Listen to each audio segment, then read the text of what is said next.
So if you're currently stuck inside the house and are safely social distancing, you may be looking for some easy home projects to work on. So grab that box of baking soda that I know is already in your pantry because I'm going to show you 5 things that you can clean with it. Number 1 is your mattress. So take the baking soda, sprinkle it all over the top of your mattress, let it sit for 5 to 10 minutes, and then grab a handheld vacuum.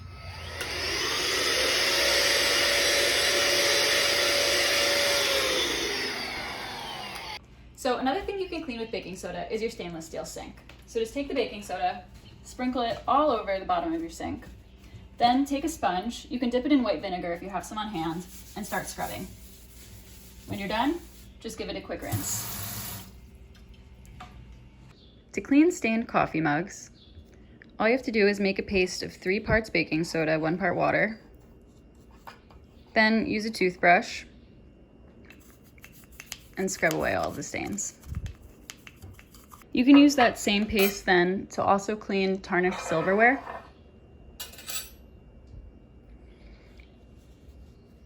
Just dip a clean cloth into the mixture and use it to scrub.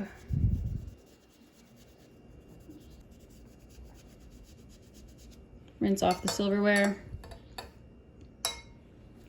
and make sure to dry it before you put it away. Then keep that box of baking soda in your fridge to keep it smelling fresh.